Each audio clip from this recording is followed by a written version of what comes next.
آج کے وقت کے مطابق 3 بجے کے قریب GHQ راولپنڈی سے پریس کانفرنس کرنے جا رہے ہیں. پہلے بھی انہوں نے ایک پریس کانفرنس کی تھی, بڑی عجیب و غریب پریس کانفرنس تھی, اور اس کی سمجھ نہیں آ رہی تھی کہ DG ISPR کہنا کیا چاہ رہے ہیں. آپریشن عزم استحکام کا بھی معاملہ ہے, آج ہو سکتا ہے کشمیر والے ایشو پر بھی وہ پریس کانفرنس میں بات کریں, یا کسی سیاسی ایشو پر بھی وہ پریس کانفرنس کر سکتے ہیں, کیونکہ پہلے وہ سیاسی پریس کانفرنس ہی کرتے آئے ہیں, حالانکہ فوج کا اس طرح کا رول نہیں ہے.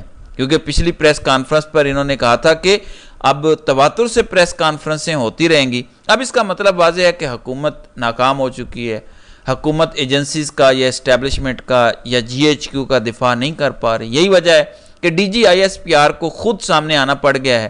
اور آج ایک اور بڑا اہم معاملہ ہے لاہور ہائی کورٹ کے اندر, ایجنسیز کے حوالے سے بات ہو رہی ہے. تو اظہر مشوانی کے بھائیوں کی بازیابی کے لیے درخواست دائر تھی, وہاں پر کچھ ہو نہیں رہا تھا, تو آج عدالت سے انہوں نے درخواست واپس لے لی. اظہر مشوانی کے جن 2 بھائیوں کو اٹھایا گیا تھا, لاہور ہائی کورٹ کچھ کر نہیں پائی, لاہور سے انہیں اٹھایا گیا, اور آج اظہر مشوانی کے گھر والوں نے وہ درخواست واپس لے لی, اور بتایا گیا کہ اظہر مشوانی کو واٹس ایپ کال آئی تھی کہ مغوی انٹیلیجنس ایجنسیوں کے پاس ہیں. سب کو ہی پتہ ہے کہ ایجنسیاں ہی لوگوں کو غائب کرتی ہیں, لیکن وہ کہتے ہیں کہ اب کال آ گئی تو واضح ہو گیا کہ یہ پاکستانی ایجنسیز کے پاس ہیں, اور کیونکہ ایجنسیز فیڈرل حکومت کے انڈر ہیں, وزیر اعظم کے انڈر ہیں, لہٰذا ہم یہاں سے درخواست واپس لیتے ہیں. اس کا مطلب یہ ہے کہ اب درخواست اسلام آباد ہائی کورٹ کے اندر دائر کی جائے گی, کیونکہ غلام شبیر جو ڈاکٹر شہباز گل کا بھائی تھا وہ بھی وہیں سے بازیاب ہوا. پھر بے شمار لوگ اسلام آباد ہائی کورٹ کے ججوں نے بازیاب کرائے, تو اب اسلام آباد ہائی کورٹ میں درخواست دائر کی جائے گی.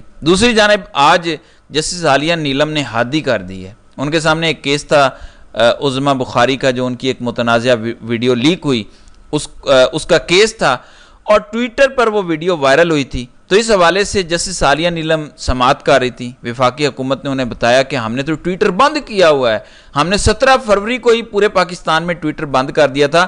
ابھی یہ جو ویڈیو وائرل ہوئی ہے اور یہ جو ٹویٹر چل رہا ہے وہ تو VPN پر چلتا ہے.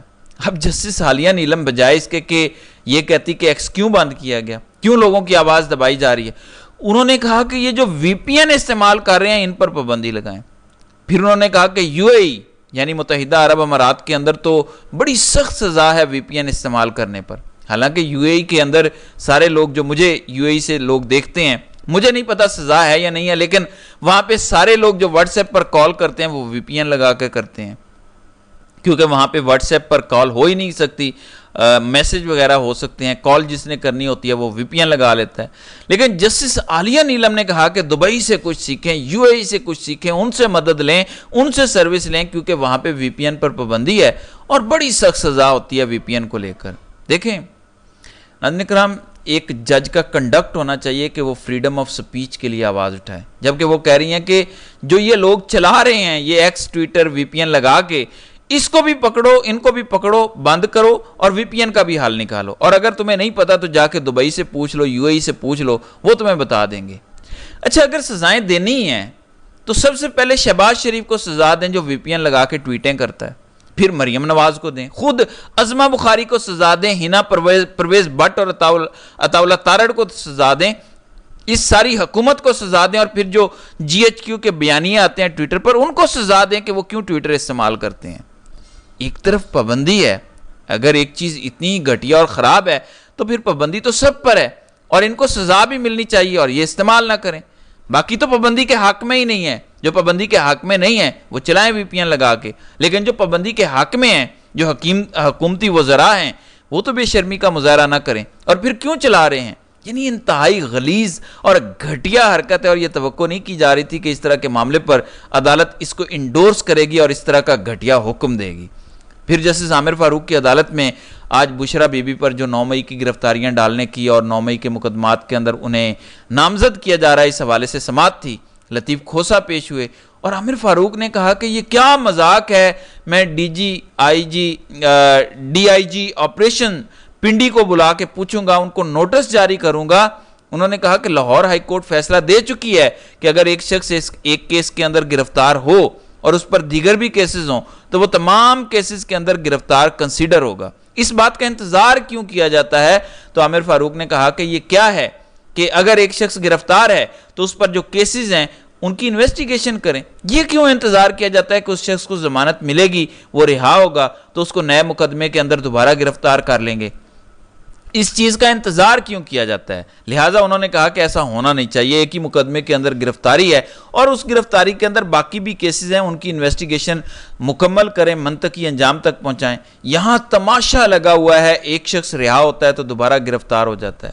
تو یہ عجیب و غریب بات ہے کہ عامر فاروق کی زبان مبارک سے اتنے مبارک الفاظ نکلے ہیں. پھر خبر یہ ہے کہ جس طرح لاہور ہائی کورٹ کے اندر 3 ٹاپ ججز اور تیسرے نمبر والی جج جسٹس عالیہ نیلم کو chief justice Lahore high court لگایا گیا، اب حکومت یہ سوچ رہی ہے اسی طرح کا انتظام سپریم کورٹ کے اندر کیا جائے. یہ نہیں کہ سینئر موسٹ کو چیف جسٹس بنا دو، بلکہ ٹاپ 3 میں سے کسی کو، چاہے تیسرے کو لگانا ہے، یعنی جسٹس منصور علی شاہ، منیب اختر یا افریدی، ان میں سے کوئی بھی ہو، تو کسی ایک کو چیف جسٹس بنایا جائے، صرف اور صرف اس لیے کہ منصور علی شاہ کو چیف جسٹس نہ بنانا پڑے. لیکن ایسا ہوگا نہیں، کیونکہ یہ خواہشیں اور محض خواہشات ہی ہیں جو خواہشات ہی رہ جائیں گی اور ان ساری چیزوں پر کام نہیں ہو سکے گا. تو ناظرین کرام، آپ کی اس ویڈیو کے حوالے سے کیا رائے ہے؟ آپ اپنی رائے کا اظہار کامنٹ سیکشن میں ضرور کیجئے گا.